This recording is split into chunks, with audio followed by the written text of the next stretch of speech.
Mi gran amor por la cocina viene desde niño. La cocina familiar fue mi primer laboratorio iniciático. En mi casa todos los días era un gran festín, inclusive las meriendas. Siempre era una sorpresa. Y los sábados y domingos salíamos a almorzar o cenar en diferentes restaurantes.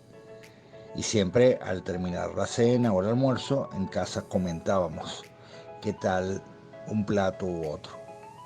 Definitivamente mi gran amor por la cocina viene de mi mamá, mis tías, mi abuela, de todo ese clan del matriarcado de la familia. Porque no había hombre que cocinara, todo eran las mujeres. Pero la verdadera razón fue por necesidad. Yo ya había estudiado turismo y tenía otros estudios, pero fue justamente a los 18 años que yo entraba a una empresa internacional de turismo, donde había tenido sólida formación en alimentos y bebidas.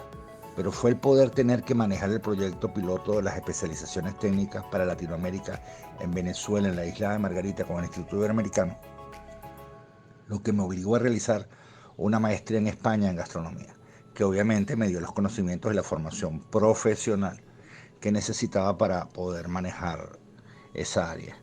Justamente años anteriores en los estudios que hacíamos de perfil profesional que necesitábamos para docentes, no conseguíamos. Y fue muy difícil y bueno, hubo la necesidad de empezar por mí ese proceso de formación con carácter internacional para después traerlo al país.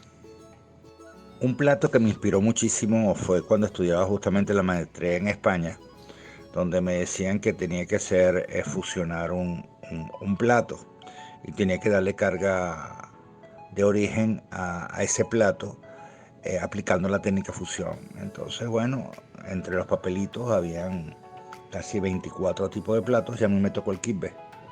Justamente fue bien interesante porque era un plato que en mi casa se consume. Y entonces, bueno, lo tenía que fusionar con algo de mi casa. En mi casa era margarita. Entonces, bueno, yo justamente siempre llevaba ají dulce margariteño. Y conseguí unos buenos plátanos que habían llegado. Y lo que hice fue una fusión de un kibbe horneado donde se le cambiaron tres elementos. Le pusimos, respetamos la técnica del kibbe, pero a eso le añadimos ají dulce margariteño, le quitamos los piñones, le pusimos merey margariteño, que justamente yo me llevaba una bolsa grande tostado, cargada con siempre que viajo dulces, piñonates, con todo lo que puede identificar nuestros sabores.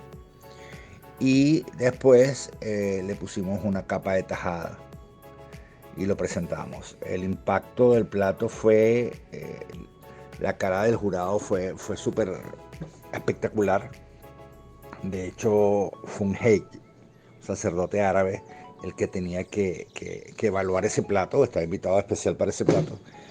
Y lo más trascendental de eso es que justamente yo me encargué de que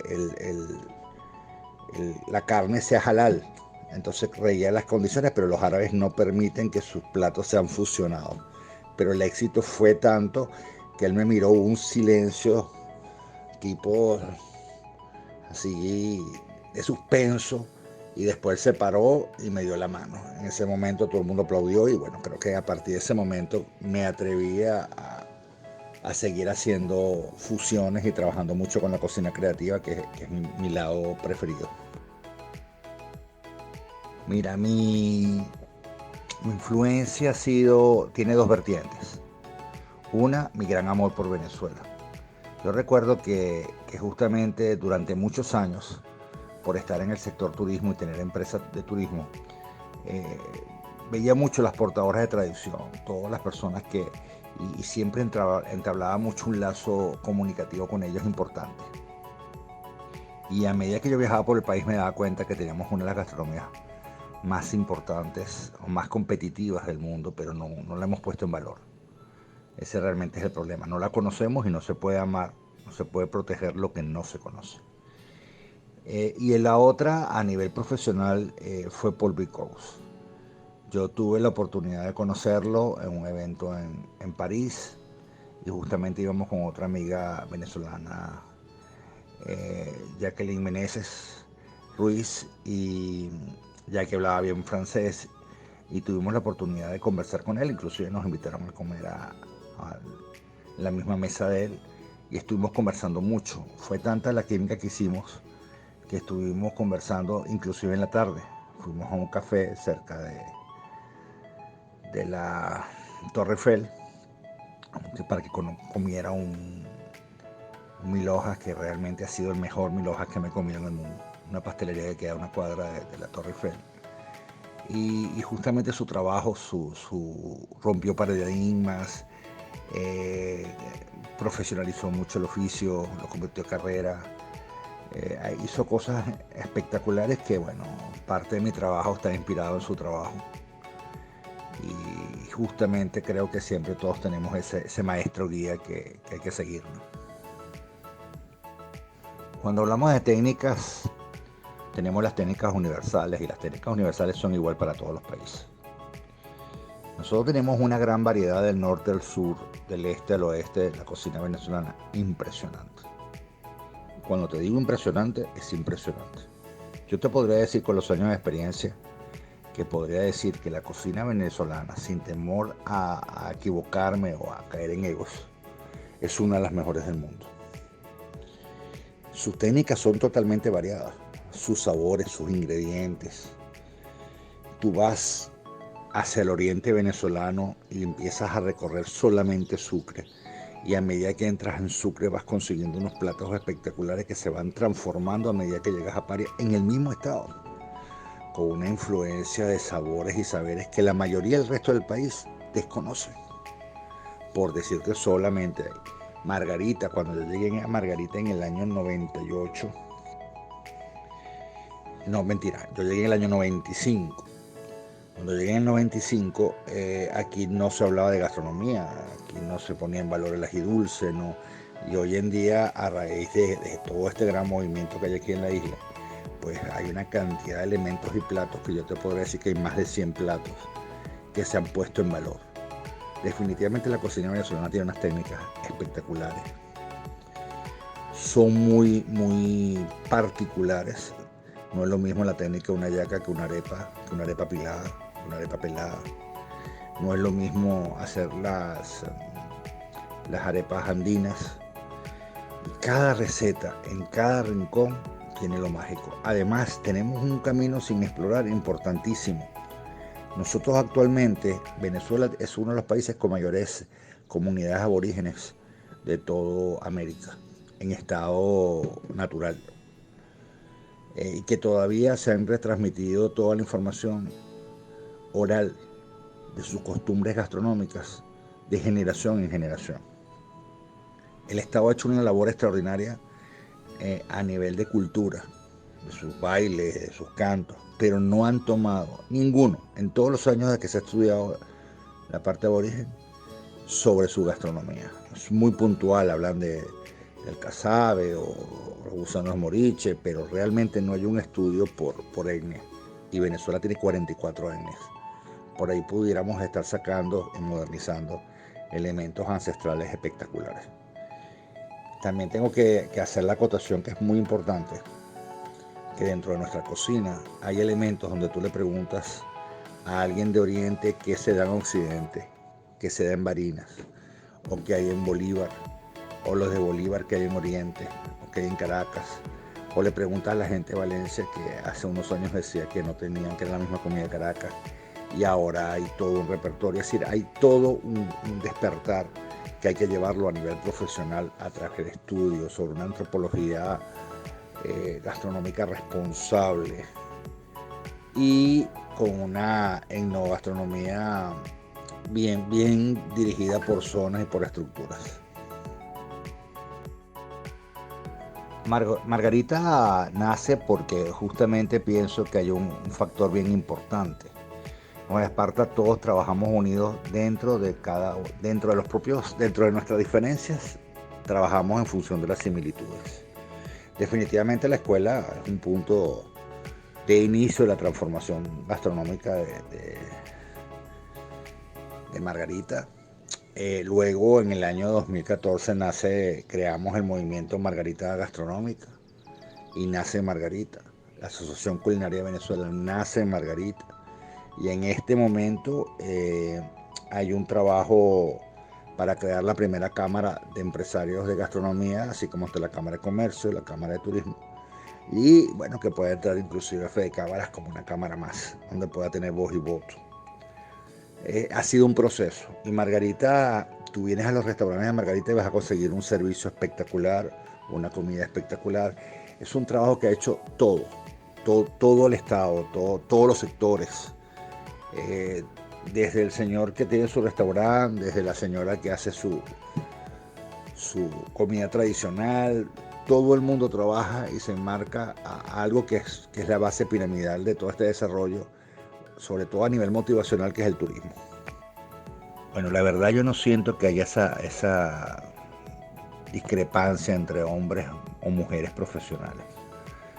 A nivel de desarrollo tenemos mujeres maravillosas. Yo creo que si podemos plantear entre los 10 mejores chefs, 5 pueden ser o 6 pueden ser mujeres en este momento del país. Tenemos mujeres maravillosas como Lenny Barra, María Di Giacomo, María Fernanda Di Giacomo, y ellas no han tenido techo para tocar, ¿no? Y conozco, bueno, desde el área chocolatera, la mayoría son mujeres, y creo que hay un movimiento bien interesante.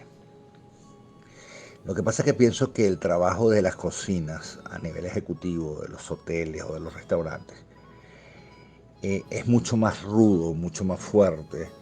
Y de repente todavía está el tema de que la mujer no es capaz, ¿no? Puede haber esos mitos. Es la ola vieja. Y cuando te hablo de la ola vieja, la ola de los que tienen más de 60 años en adelante o 55 años en adelante. Pero la gente joven, todos trabajan, tú los ves en los números de personas que se inscriben en las escuelas de cocina. Casi está a la par, y muchas veces la mujer supera al hombre. Lo que pasa es que no es lo mismo cuando la mujer le dice, bueno, tú vas a estudiar cocina porque te gusta o porque le vas a cocinar al marido, ¿no? Así como que son dos cosas diferentes, ¿no? También es importante que cambie el switch cuando a nivel de oficio la mujer no tiene la misma potestad, es más discriminada, pero a nivel de carrera sí, a nivel profesional son exactamente igual. Yo creo que en Venezuela en eso tenemos igualdad de género y tenemos mujeres brillantes en la cocina. Bueno, la pandemia nos vino a cambiar a todos. Creo que se cambió, nos cambió el switch. Primero, hacia un proceso mucho más sostenible en cuanto a la gastronomía. Segundo, a que muchas de las áreas de negocios que no estaban productivas buscaron en la cocina o en la gastronomía el nicho de poder salir adelante, porque ha sido el sector, si bien es cierto, los restaurantes han estado totalmente decaídos en cuanto a su estructura, podemos decir que todos los delivery están trabajando espectacular en su casa. Entonces el que no sabía aprendió, y el que no lo hizo, y entonces se acaba de abrir una puerta que va a ser bien interesante siempre que se profesionalice.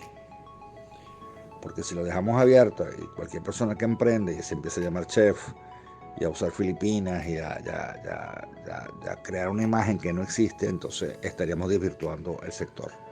Pero creo que la pandemia nos obligó a ver hacia lo nuestro, hacia nuestros ingredientes, hacia lo frágil que es la vida, a valorar más la familia. Creo que hay un renacer de valores bien importantes que obviamente se ve reflejado en la creación de platos, en cómo se comporta el sector, los trabajos en grupo, hay mucho más compañerismo. Cuando alguien necesita digamos, una colecta para alguna necesidad, todo el mundo sale y lo reúne. Creo que es bien importante el tema de solidaridad y trabajo en equipo. Para los jóvenes chefs, mi gran consejo es: nunca dejen de estudiar, profesionalícense. Creo que la cocina es mucho más que un curso. La cocina es un mundo totalmente mágico. De hecho, no es cocina, es gastronomía, es una ciencia que tiene una cantidad de elementos importantes. La cocina, tú tienes que saber de química, de física, tú tienes que saber por qué una tortilla es una tortilla, cuál es el efecto de un soufflé, cuáles son los efectos químicos, cuáles son los procesos de higiene y manipulación, hasta los procesos HACCP, de gerencia, de lo que es la cocina sensoemocional. Es todo un mundo que va mucho más allá de simplemente cocinar. Y a los emprendedores simplemente pónganle fe, crean en lo que están haciendo. Creen un producto competitivo que tenga a la vez una ventaja competitiva única. Si vas a hacer una torta, que sea la mejor torta. Si vas a hacer un quesillo, ese tiene que ser el mejor quesillo. Tiene que tener algo que me va a enamorar. Tú tienes que hacer un low marketing. Generen amor por su marca, amor por su labor. Justifiquen quiénes son y por qué lo están haciendo, y van a tener muchísima gente que los va a apoyar. El emprendimiento es la base fundamental para salir de esta crisis económica.